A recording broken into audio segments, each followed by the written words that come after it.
Газировка мен энергетиктердің ең үлкен 6 зияны. Мен Ернұр Айнаев, 15 жылдық тәжірибесі бар уролог, андролог, PhD дәрігермін. Парақшамда ерлер денсаулығы жайында тіркеліп алыңыздар. Видеоларды өткізіп алмас үшін төмендегі колокольчикке басып қойсаңыздар болады. Егер сіз күніне 2 немесе одан да көп газировка ішетін болсаңыз, оны ішпей тұра алмайтын болсаңыз, оны қоя алмай жатқан болсаңыз, осы видеоны соңына дейін қараңыз. Соңғы кезде энергетиктердің ішіп жүрген адамдардың сандары күннен күнге артып келеді. Барлық жерде мен қазір энергетик ішіп жүрген адамдарды өте көп көріп жатырмын. Солардың зиянын мен сіздерге айтып өтейін. Ең бірінші, бұл энергетиктер бізге жүрек, қан тамыр жүйесінің ауруларын алып келеді. Бір энергетиктің ішінде 2 стакан кофе эспрессо мен 10 кубик сахар бар. Ол жүректің ритмін бұзады да, кез келген уақытта жүректің тоқтап қалуына алып келуі мүмкін. Екінші, энергетиктерді көп ішкен кезде энергетиктің ішіндегі кислоталар тістің эмалін бұзады да, кариесіне және оның бұзылуына алып келеді. Үшіншіден,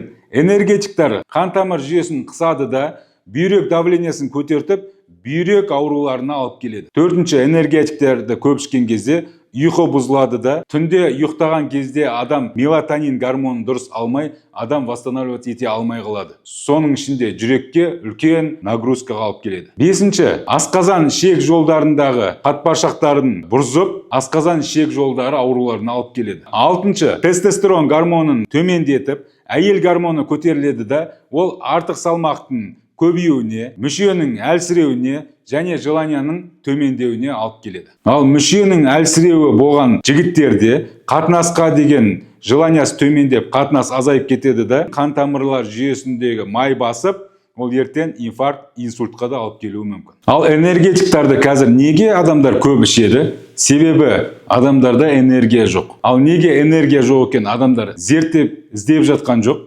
Оның последствиясымен ғана күресіп жатыр. Энергия жоқ, энергия беретін сусын ішейін деген сияқты. Не үшін бізде энергия жоқ екен іздеу керекпіз? Ал ол көбінесе біз дұрыс ұйықтамағаннан бізде энергия жоқ. Жатар алдында тамақ көп жеп алғаннан бізде энергия жоқ. Себебі энергияның бәрі түнде тамақ қорытуға кеткен. Таңертең оянған кезде біз ешқандай энергиясыз оянып жатырмыз. Көңілдің бәрін сол жаққа бұру керек. Энергияны восстанавливать ету үшін сомен күресу керек. Энергияны сырттан ала салам деп ойламау керек. Сол үшін, егер кімде энергия жоқ болса, сол бірінші орында ұйқысын дұрыстау керек. Ерте жатып, ерте тұру керек. Тамақты дұрыстау керек. Кешке жақын тамақты 6-дан кейін тамақ ішпеуге тырысу керек. Тәтті заттарды азайту керек.